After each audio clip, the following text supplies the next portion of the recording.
governmental organization. It actually has its headquarters in Vienna, and it was formed back in 1957.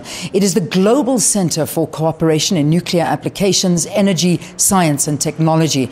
Basically, what this agency does is it works with member states, such as South Africa, and partners to promote safe, secure and peaceful nuclear technologies and prevent the proliferation of nuclear weapons throughout the world. Well, we're very honored to have with us here on the program Mr. Yikaya Amano. He is the Director General of the IAEA, and he is here, of course, to mark the 50th anniversary of Safari 1. It's an honor to have you. Welcome to South Africa, and thanks for being with us on the program. Thank you very much for inviting me.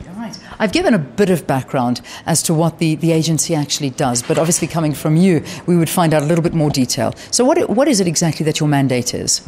The IAEA was established some 60 years ago to use atoms for peace. But in the current context, I would rather say our objective is to use atoms for peace and development. Nuclear can be used for the production of electricity or help the cancer patients or manage water. We have a lot of peaceful applications of nuclear technology, and we are working to transfer the technology to countries. Yeah. I mean, as I said in the introduction, the agency is always trying to work to put out fires when it comes to purposes of destruction. That's the use of nuclear, that a lot of countries actually do this. What countries and where are you focusing mainly on for this use in terms of destruction for nuclear energy? The purpose of the IAEA is to prevent the spread of nuclear weapons. And we are doing this job through the application of what we call safeguard. Also, nuclear must be used safely and securely. With that precaution, we can use the nuclear technology for a lot of good purposes. In South Africa, I mean, in terms of ranking for safety and how South Africa is performing, how are we doing? South Africa has a very good record of peaceful use. You are implementing the safeguard, and you are accepting the advanced tool, which is called additional protocol. And you are using the technology. Not only that you are using, but you are helping other countries to use nuclear technology. This particular facility that we're broadcasting from, Safari 1, what are your views on it? I mean, this has been around for 50 years. We getting an idea of what actually happens here, which is very fascinating for the general public who I'm sure are not aware of the stuff that's created here. In terms of safety and in terms of ranking, how does this perform? I would like to congratulate the 50th anniversary of Safari 1. It has been under IAEA safeguard from the beginning. And very important development in recent years is that Safari 1 is producing nuclear medicine.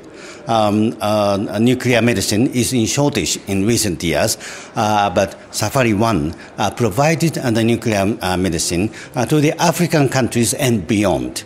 You should be proud of this research reactor. Fantastic. It's good to hear. You also, 2 years ago, visited Koeberg. So it's not only this nuclear reactor that we do have here in South Africa. Of course, there is Koeberg that, again, you were telling me off air that you visited and you've spoken about extensively around the world. Do you feel the same way about that reactor? Also, again, a very high standard? 2 years ago, I visited Koeberg nuclear power plant, and South Africa is the only country in African continent to use nuclear power for the production of electricity. When I visited the nuclear power plant, I asked the question, what's the difference before and after Fukushima? And I witnessed that the mobile generator is positioned at a higher place, and you have now the reservoir of water. And I saw the intake of the water in case of accident, and it is now positioned at high, and it is painted red. So everyone can see what they need to do in case of accident. Accident should not happen. But this experience was a very important one for me. So wherever I go, I tell what I saw in Kobayashi nuclear power plant. Yeah. The nuclear power plants are safer now than before Fukushima Daiichi accident.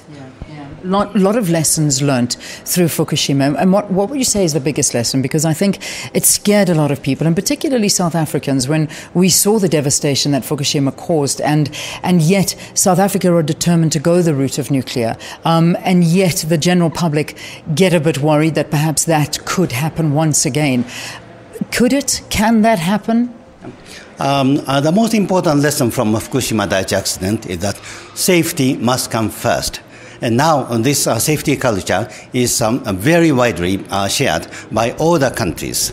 The AIEA has done a lot after the accident, and we try to learn the lessons from the accident.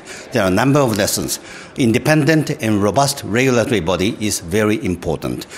Nuclear safety standards have been reviewed, and AIEA providing review services to all the countries. And South Africa has invited a number of review missions from the AIEA to ensure the highest level of safety in your country.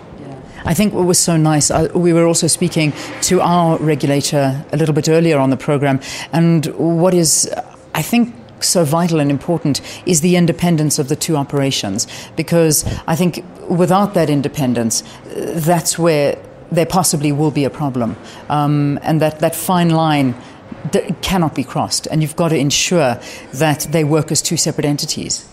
Your country has invited the review mission to look at the regulatory body. Yeah. We made some recommendation, and you are now implementing it. So you are you have a very good record. Yeah. I believe that you're also speaking at a conference while you are here that's taking place at the facility. Talk to me a little bit more about this conference and what you'll be speaking about. Yes, I am very happy to give a speech, and I would like to talk about the trend of the use of nuclear power in the world. Despite the Fukushima accident, the use of nuclear power is steadily increasing. And that is because to mitigate the effect of climate change. Also, nuclear power is very useful to provide the base load, the energy security. But it is not the only objective of the nuclear technology. We can help cancer patients, we can manage water, we can eradicate the harmful insect for the agricultural products. So the use of nuclear technology is very vast, and that is very helpful to enhance the livings of ordinary people. Wow. I was hearing fascinating stories about malaria and possibly getting malaria out of mosquitoes using some nuclear research, and that would be revolutionary and one of the biggest things to come out of the century. Is the possibility close? Yes, this technology is called sterile insect technology. Yeah. It means the contraception of insects. If we apply the radiation, they will not give offspring. We use it for eradicate fruit flies, malaria mosquitoes, or tsetse flies. And in Zanzibar, in Tanzania, for example, we have eradicated tsetse flies. Yeah. We are having a very important project to reduce or eradicate the fruit flies.